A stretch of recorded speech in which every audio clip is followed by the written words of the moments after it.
ఇప్పుడు వ్యూవర్కి ఉన్నాడు ఒకతను, ఆయన చెప్తున్నాడుగా, అది ప్రజల తరపు వాణిగా మీరు ఎందుకు అనుకోరు?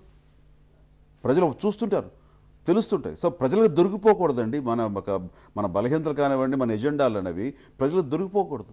దొరికిపోయేలా ఉన్నాయంటే కనుక దట్ వాట్ ఈస్ దట్, విలువ లేకుండా వెళ్ళిపోయే వాళ్ళు వెళ్ళిపోవచ్చు, తలుపులు తెరిచే ఉన్నాయి అని మీరు అన్న తర్వాత ఈ కొంతమంది నాయకులు ఇటువంటి కామెంట్స్ ఎక్కువ చేస్తున్నారేమో అనిపిస్తోంది. కొంతమంది నాయకులకు సంబంధించిన వార్తలు ఎక్కువగా వస్తున్నాయేమో అనిపిస్తుంది. మీరు అంత ఓపెన్గా వెళ్ళిపోయేవాళ్ళు వెళ్ళిపోవచ్చు అనే స్థాయిలో మీరు ఎందుకు మాట్లాడాల్సి వచ్చింది? అంత ఎగ్జైట్ అయ్యారా, అంత ఇరిటేట్ అయ్యారా? ఇరిటేట్ అవ్వటం, ఎగ్జైట్ అవ్వటం అనేది నాకు లేదు.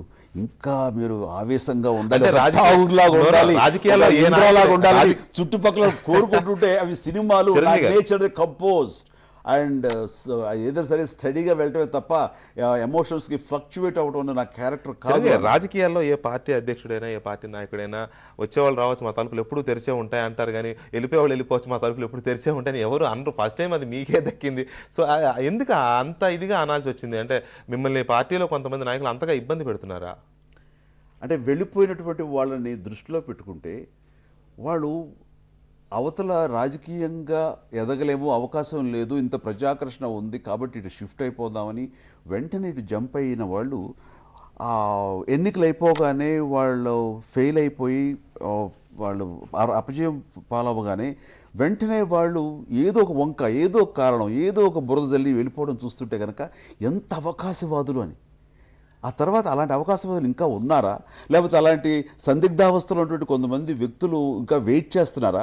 అలాంటి వాళ్ళ బలహీనతల్ని ఎక్కడైతే మా పార్టీ బలహీన చేయాలని ప్రధానంగా కోరుకుంటున్న వాళ్ళు ఎవరైతే ఉన్నారో వాళ్ళు వలేసి లాగేయాలని ప్రయత్నం చేస్తున్నారా? అలాంటి బలహీనులైనటువంటి వ్యక్తులు మా దగ్గర ఉండాల్సిన అవసరం లేదు. ఎందుకంటే నేను నాయకులు నమ్ముకోలేదు, నేను ప్రజలు నమ్ముకున్నాను, ప్రజల కోసం వచ్చాను. నాకున్నవన్నీ నాకు చాలా ఫుల్ ఫ్లెడ్జ్డ్గా ఉన్నటువంటి దాన్ని అన్ని వదులుకుని కాదనుకుని ఈ రోజున వచ్చారంటే కనుక నాకు రాజకీయం అనేది నా యొక్క ఎజెండాను, నా ఇది కాదు, రాజకీయం ప్రధానం కాదు. చెప్పింది చాలా బాగుంది. నాయకులు నమ్ముకోలేదు, నేను ప్రజలను నమ్ముకున్నాను చెప్పింది చాలా బాగుంది. ఆ రోజున ఆయా పార్టీల నుంచి వస్తున్న నాయకులు వీళ్ళు మీ దగ్గరకు వస్తున్నారనంటే ఇది ఒక కొత్త పవర్ రాబోతోంది, దీంట్లో మనకు అధికారం దక్కుతుందని ఆశతో వస్తున్నారు, వీళ్ళు చిత్తశుద్ధితో ప్రజల్లో మార్పు, ప్రజలకు శ్రేయస్ కోసం రావట్లేదని ఆ రోజు మీకు అనిపించలేదా? వీళ్ళు అనిపించలేదు.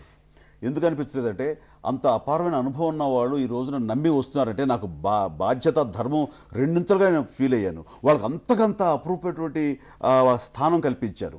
ఈ యొక్క ప్రజాస్వామ్య విధానంలో వాళ్ళు ప్రతిదీ వాళ్ళ ముందు నేను ఆవిష్కరించుకుని ఏ రకంగా మనం ఈ సమస్యలు మనం ముందుకు తీసుకువెళ్ళాలి, ఏ సలహా తీసుకున్నా వాళ్ళకి అంత అత్యున్నతమైన స్థానం ఇచ్చి చేశాను.